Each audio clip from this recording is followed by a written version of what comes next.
ఓం అస్మద్గురుభ్యో నమః. శ్రీరంగసింహగిరిదేశికపాదసేవ ప్రాప్తాఖిల ద్రవిడ వేదరహస్యజాతం శ్రీగౌతమాన్వయజమాశ్రితభాగధేయం గోపాలదేశికమహం శరణం ప్రపద్యే. కౌశికాన్వయ సంజాతం వెంకటార్యతనోభవం వేదాంతాచార్య సత్శిష్యం ఉడయవర్లుమహం భజే. శ్రీమద్వెంకటరంగార్య శిష్యం సత్శిష్య సేవదిం శ్రీలక్ష్మణార్య విబుధం సంశ్రయే దేవి దీప్తయే. ఓం అస్మద్గురుభ్యో నమః. భాగవత గోష్ఠికి దాసోహాలు సమర్పిస్తూ ప్రపన్న జనకూటస్థులు సామవేద సారంగా అందించినటువంటి అద్భుత తిరువాయిమొഴി దివ్య ప్రబంధము 1102 పాసురాలండి మొత్తము. అందులో 10 పదులుగా మనకి వారు అందిస్తే ఒక్కొక్క 10లో ఒక్కొక్క వైశిష్ట్యాన్ని గురించి మనం తెలుసుకుంటున్నాము. మొదటి 10 ద్వారా మనకి ఏం చెప్పారు? పరత్వాన్ని చెప్పారు. రెండవ 10లో కారణత్వము చెప్పారు. మూడవ 10లో వ్యాపకత్వము చెప్పారు. ఇప్పుడు మనం చెప్పుకునే 4వ 10లో నియంతృత్వము, ఈశన్, అన్నిటికీ నియమన సామర్థ్యము కలిగినటువంటి వాడు అనేటువంటి నియంతృత్వాన్ని చెప్పారు. 5లో కారుణికత్వాన్ని చెప్పారు, ఎంత దయ కలిగినటువంటి స్వామో అని చెప్పారు. 6లో శరణ్యత్వము అని చెప్పారు, ఆయననే మనం శరణు వేడాలి, ఆయనే దిక్కు అనేటువంటిది. 7లో శక్తత్వాన్ని గురించి చెప్పారు, అన్నిటినీ రక్షించగలిగిన శక్తి కలిగినటువంటి వాడు అని. 8లో సత్యకామత్వం గురించి చెప్పారండి. 9లో ఆపత్సకత్వం, ఎంత కష్టం వచ్చినా రక్షించే స్నేహితుడు ఆయన ఒక్కడే, ఆయన తప్ప మనకెవరూ దిక్కులేరు అని చెప్పారు. 10లో ఆర్తిహరత్వము చెప్పారు, అంటే మన బాధలన్నిటినీ పోగొట్టడానికి భగవంతుడు తప్ప ఇంకెవరూ దిక్కులేరు అనేటువంటి విషయాన్ని చెప్పారే. అందులో మనం 4వ 10లో 3వ తిరువాయిమొழிలో 3వ పాసురంలో దాని పూర్వార్ధంగా ప్రతిపదార్థాలని సారాన్ని కొంచెం చెప్పుకున్నాం. ఇవాళ 7 వ్యాఖ్యానం మీద దాన్ని ఆస్వాదిద్దాం. ముందుగా పాసురం. ఏకమూర్తి ఇరుమూర్తి మూன்று మూర్తి பலமூர்த்தியாகி ஐந்து பூதமாய் இரண்டு சுடராய் அருவாகி நாகமேரி நடக்கலுள் துயின்ற நாராயணனே ஒன்னாகம் முற்றும் அகத்து அடக்கி ఆవియల్లల్ మాయత్తదే. చాలా అద్భుతమైనటువంటి పాసురంలో పరమాత్మ యొక్క జగదాకారత్వము, జగత్ కారణత్వము అందంగా చెప్పబడ్డాయని చెప్పుకున్నాం కదా. 7 వ్యాఖ్యానంలో మనకి నంబిళ్ళయ్య గారు ఎలా అనుగ్రహించారో చూడండి. 73వ పేజీ 7 వ్యాఖ్యానం, 3ஆம் பாட்டு, 3వ పాసురంకి వ్యాఖ్యానం.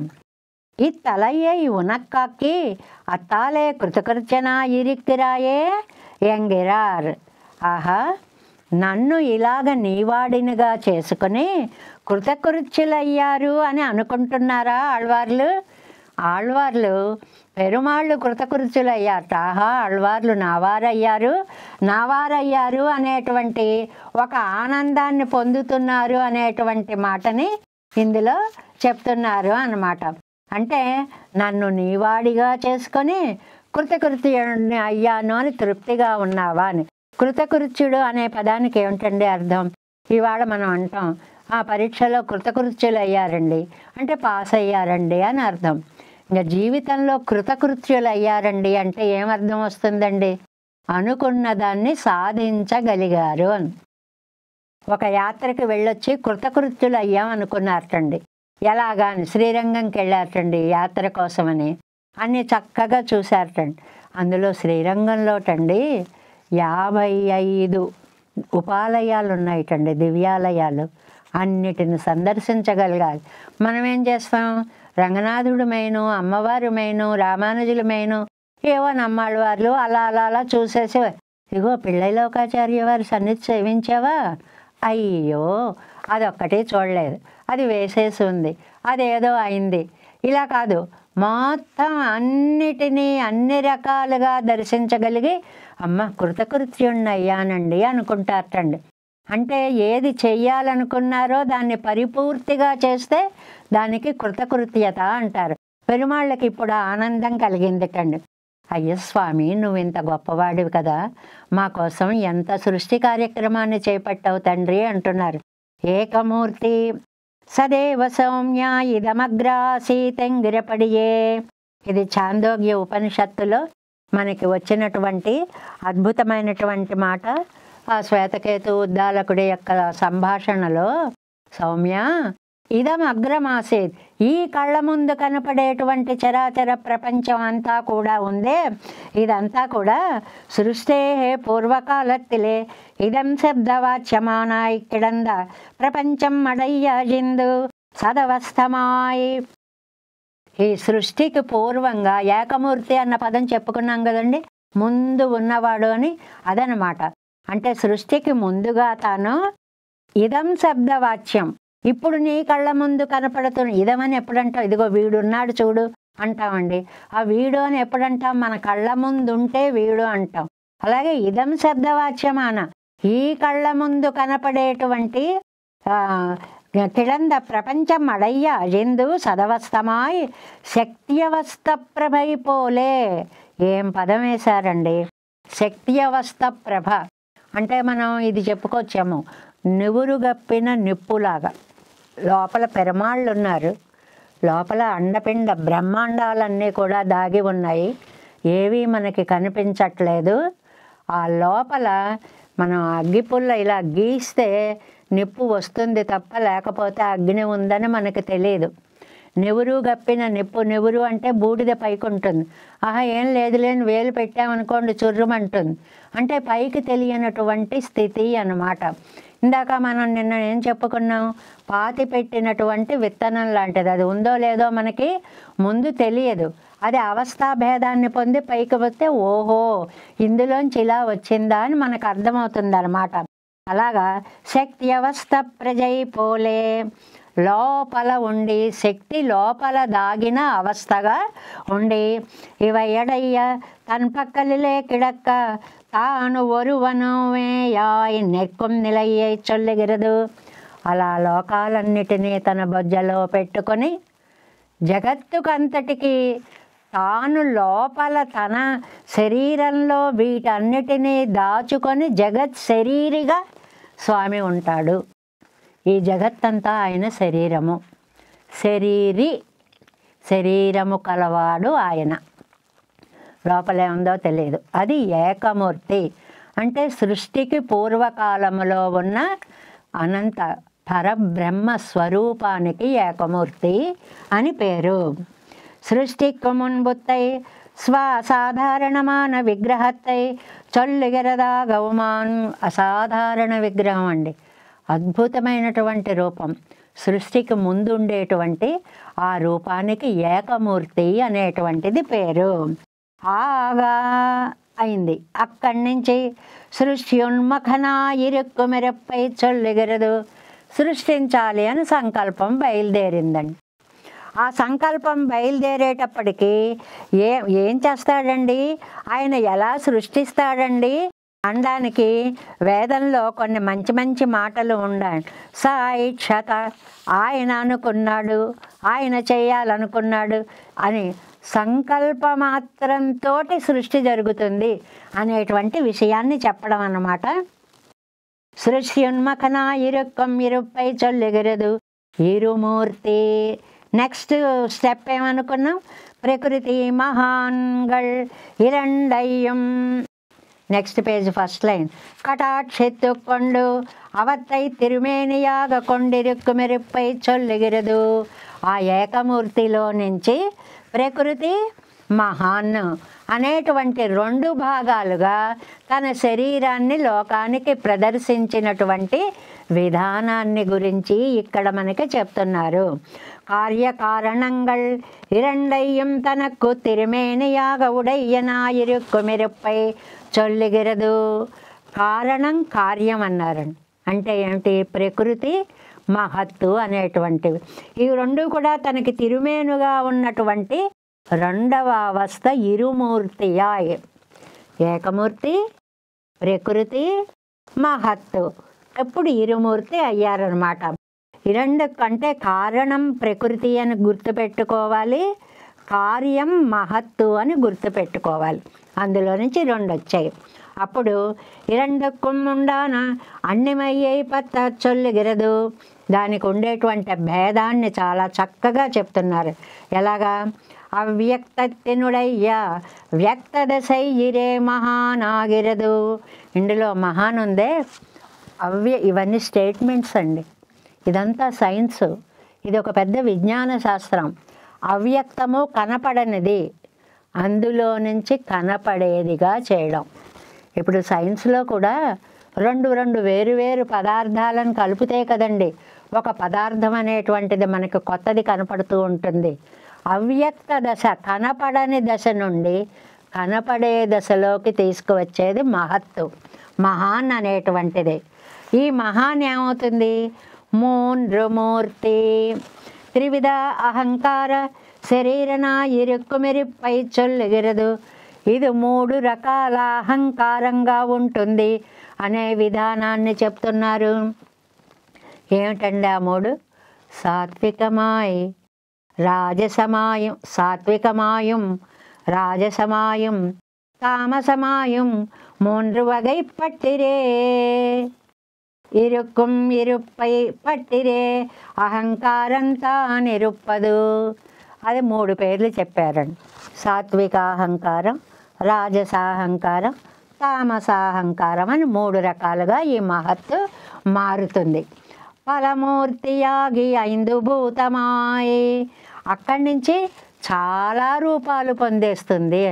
ఆ చాలా రూపాల్లో 5 భూతమాయ్, 5 భూతాలు, పృథివీ, అప్పు, తేజో, వాయు, ఆకాశాలకి పంచభూతాలు అని. అందుకే మన శరీరానికి ఏమన్న పేరండి? పాంచభౌతిక దేహం. 5 భూతాల కలయికతో ఈ బాడీ తయారవుతుంది.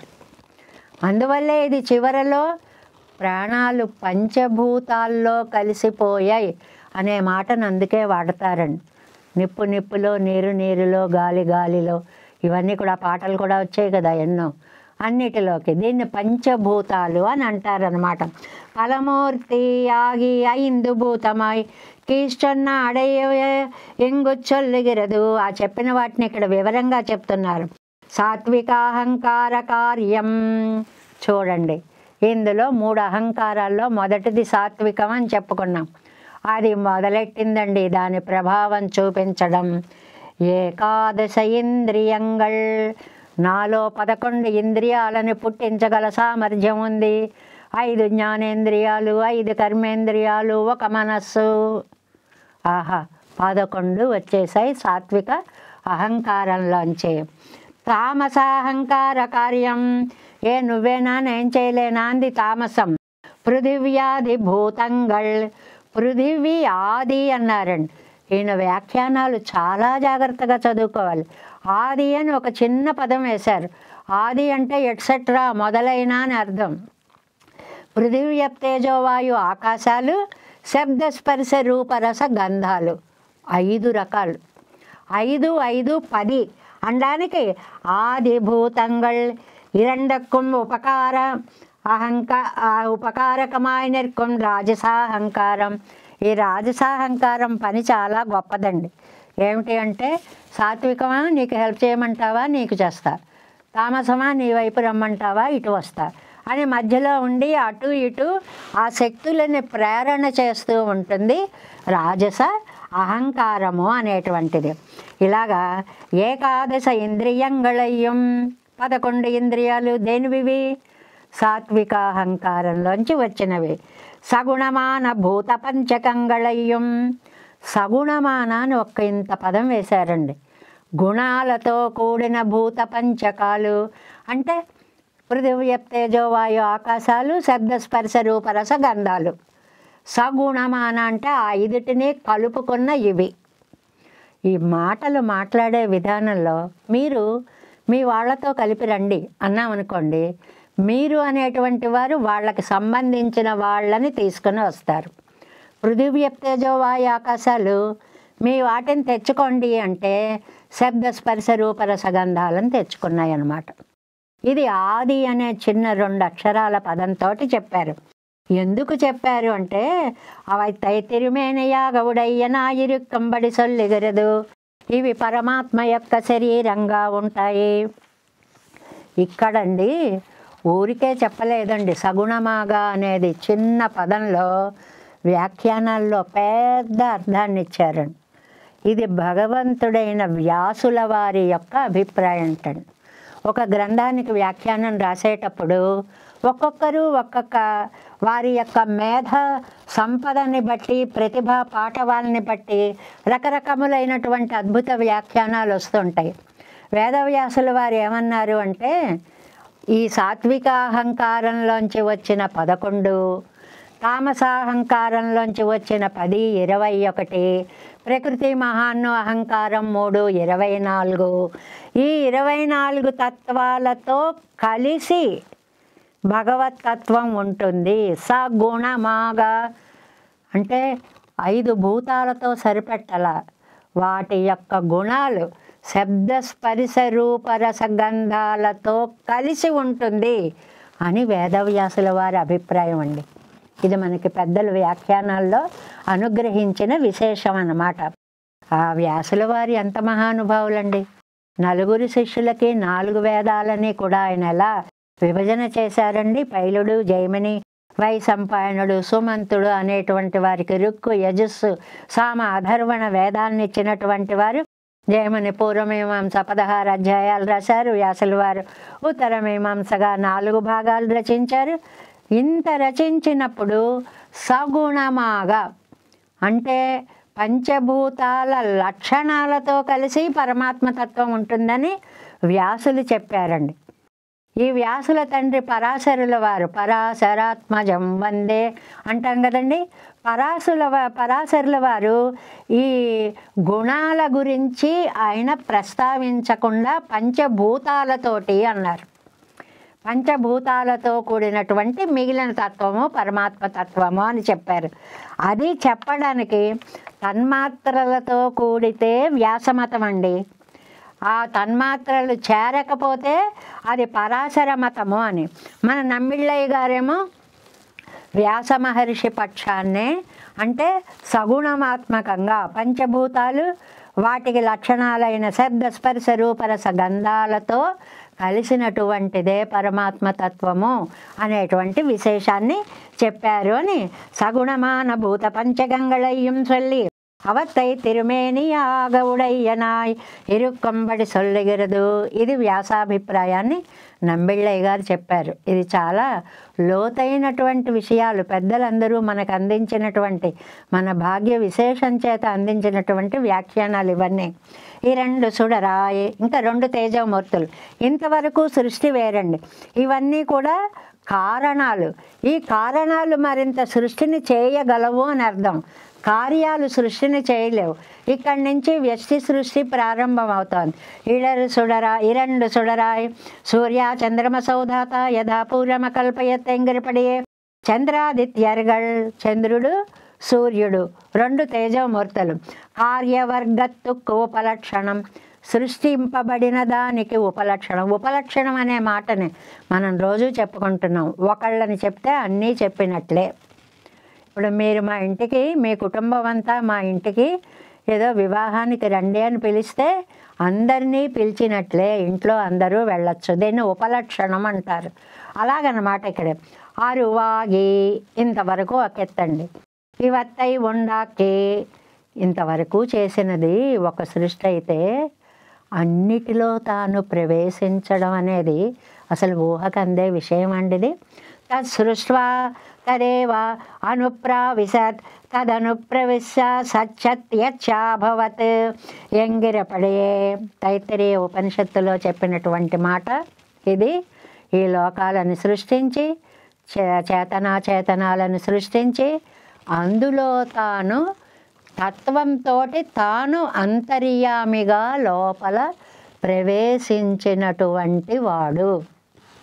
అన్నట్లుగా ಇವತ್ತಿನೊಡೆಯ್ಯ వస్తుత్వ నామభాక్త్వంగళుక్కాగా. ఎంత వివరణ అండి!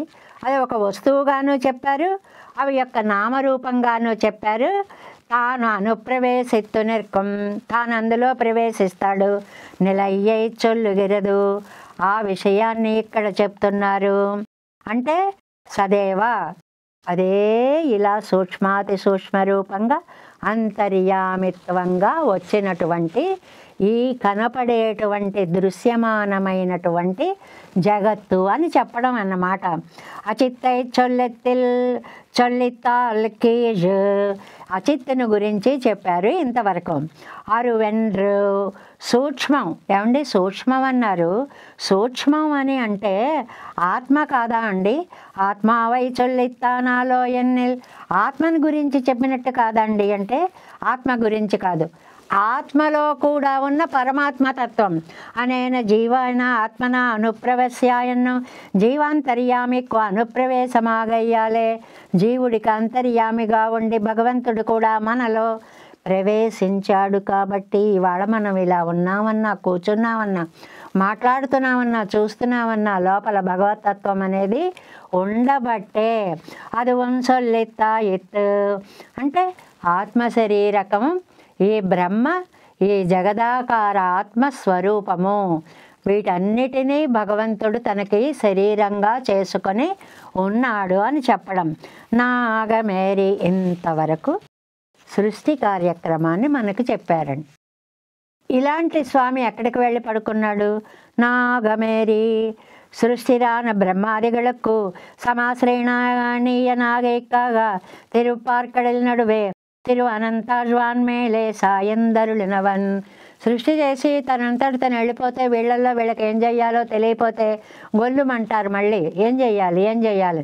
అందుకని వాళ్ళు వచ్చి మొరపెట్టుకుంటే వినపడితే వాళ్ళకి మళ్ళీ కష్టసుఖాలు తీర్చడం కోసమని తిరుపార్కడలిలో అనంతాజ్వాన్ మీద శయనించి ఉన్నాడు స్వామి. దీనికి ఒక ఉదాహరణ చెప్పారండి. పైరైచ్చైదు సైతలయ్యలే కుడికిడక్కుమా పోలే. ఒకళ్ళు మంచి పంట పెంచారండి. పంట పెంచిన తర్వాత ఇంటికి వెళ్ళిపోయి కూర్చుంటే లాభం ఉండదు. ఎవరొచ్చి కోసుకుపోతారో, ఏ పక్షులు తినేస్తాయో, ఏ మృగాలు ఏం చేస్తాయో. అందుకని ఆ పక్కనే గుడిసె వేసుకొనో మంచె వేసుకొనో ఆ పంటని రక్షించుకునేవాడిలాగా భగవంతుడిని ఎప్పుడూ కృషీవలుడు అని పోలుస్తారండి. రైతులాగా సృష్టి చేయడము, పంట అయిపోయిన తర్వాత కోత కోసి వేస్తారు, లయము చేయడము, లీనమైపోవడము. అందువల్ల పంటని రక్షించుకునేటువంటి ఒక కృషీవలుడిలాగా సృష్టంగళాన పదార్థలంగళినుడయ్య రక్షణార్థమాగా తాను సృష్టించినటువంటి పదార్థాలను రక్షించడం కోసం కణ్వళరందు అరుణినానవమాన్ కళ్ళు మూసుకొని అలాగ యోగ నిద్రలో ఉంటాడు. ఎప్పుడు ఎవరు పిలుస్తారో అని పడుకుంటాటండి. పాపం పడుకుంటాడని మనం అనుకుంటాం కానండి, కుడివైపుకు తిరిగి చెయ్యి ఇలా తల కింద పెట్టుకొని పడుకుంటాటండి. అన్నం అరగాలంటే ఎడమ వైపు తిరిగి పడుకోవాలని ఆయుర్వేద శాస్త్రం చెప్తుంది. అటువైపు తిరిగి పడుకుంటే తొందరగా, అంటే ఆ శారీరక నిర్మాణం అలా ఉంటుంది, అది తొందరగా అరగడానికి ఉపయోగిస్తుంది.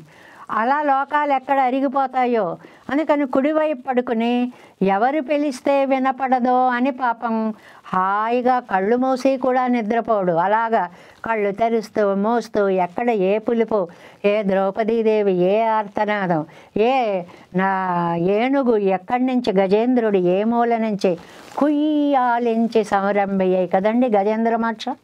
కుయ్యమని శబ్దం వచ్చినా చాలు, నన్ను పిలిచారా అని పరుగుపెట్టి వెళ్ళడానికి రెడీగా మన కోసమని అంత ఏకాగ్రతతో రక్షణ కార్యాన్ని మీద పెట్టుకొని శయనించినటువంటి స్వామి ఎన్నవమాన్ నారాయణనే.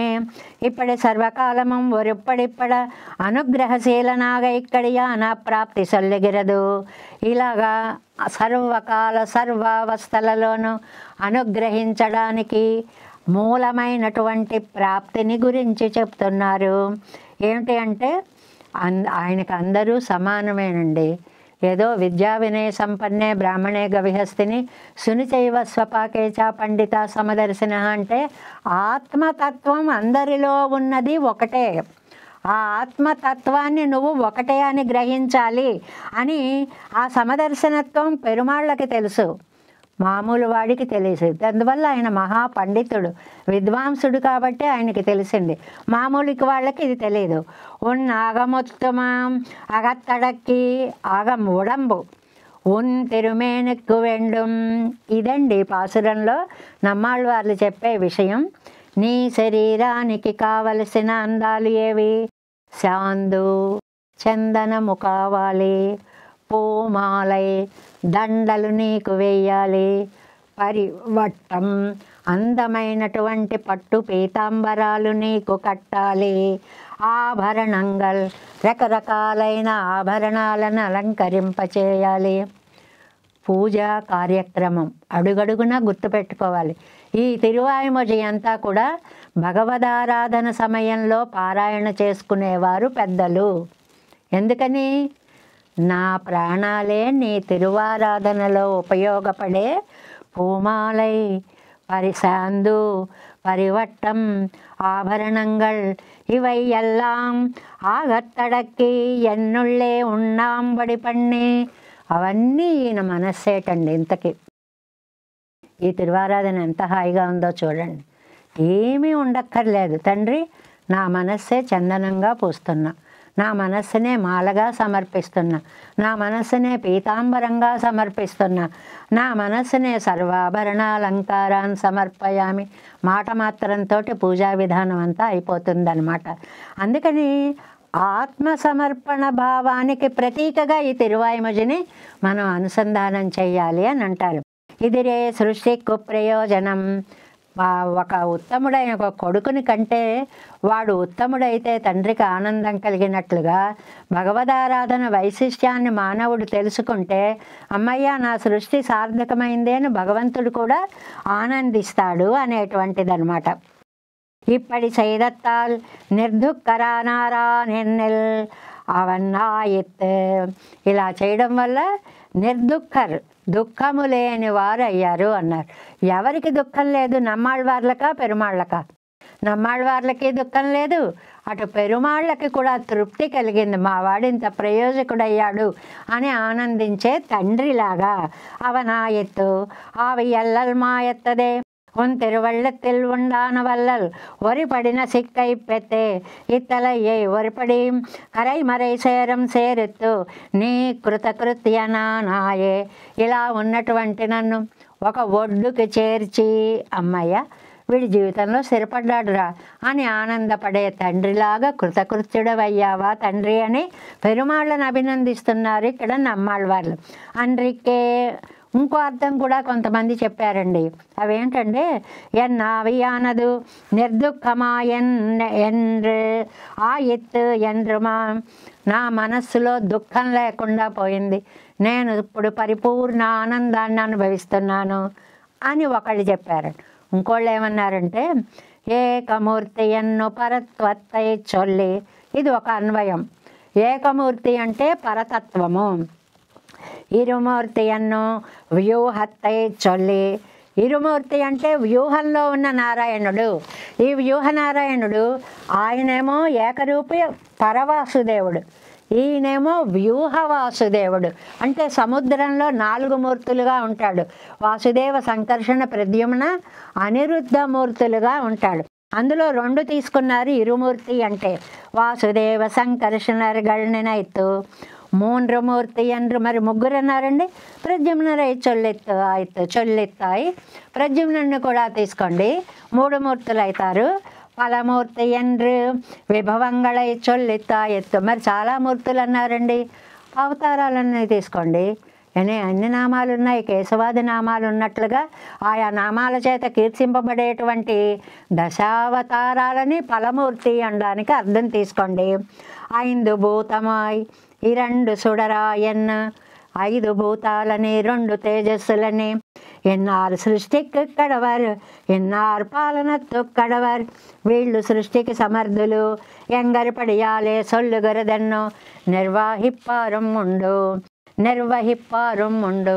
ఇదిగో ఇలా సృష్టి జరుగుతోంది, ఇలా సృష్టి జరుగుతోంది అని చెప్పేటువంటి వాళ్ళు కూడా కొంతమంది ఉన్నారు. అంటే కొంతమంది ఉన్నారు అని ఎప్పుడంటాం? మన సిద్ధాంతం అది కాదు. మేము చెప్పేటువంటి సిద్ధాంతము ఏకమూర్తిని తీసుకోండి, ప్రకృతి మహత్తులు అవ్వండి, ప్రకృతిని అవిభక్త విభక్త అక్షర అవ్యక్త తమస్సులు కానివ్వండి, మహత్తుని సాత్విక రాజస తామసాలు కానివ్వండి, సాత్వికాన్ని 5 కర్మేంద్రియాలు 5 జ్ఞానేంద్రియాలు 1 మనస్సు కానివ్వండి, తమస్సుని శబ్దస్పర్శ రూపరస గంధాలు అనేటువంటివి కారణాలుగా ఉన్నటువంటి తత్వాలు పంచభూతాలు పృథివ్యప్ తేజోవాయు ఆకాశాలనండి. ఈ 21కి మూలము ప్రకృతి మహత్తు అహంకారాన్ని చేర్చండి. ఈ 24 తత్వాల తర్వాత జీవుడు తత్వం అనండి, 26వ తత్వం పరమాత్మ అనండి. ఆయనే ఇన్ని రకాలుగా మారుతూ అంతర్యామి రూపంగా ఈ జగత్తును నడిపిస్తున్నాడు. ఇది సృష్టి కార్యక్రమము అనేటువంటి అద్భుత సిద్ధాంతాన్ని, ఒక పెద్ద విజ్ఞాన శాస్త్రమయ సారాన్ని ఒక చిన్న పాసురంలోకి తీసుకొచ్చి మనకి నమ్మాళ్ళవారు అందించారు. ఏకమూర్తి ఇరుమూర్తి మూండ్రుమూర్తి பலமூர்த்தியாகி 5 பூதமாய் 2 சுடராயருவாகி நாகமேறி நடக்கடலுள் துயின்ற நாராயணனே உன்னாகம் மொத்தம் அகத்து அடக்கி ஆவியல்லல் மாயத்ததே. நம்மாழ்வார் திவ்ய திருவடிகளே சரணம். எம்பெருமானார் திவ்ய திருவடிகளே சரணம். ஜீயர் திவ்ய திருவடிகளே சரணம். ஓம் அஸ்மத்குருभ्यो நமः. జై శ్రీమన్నారాయణ.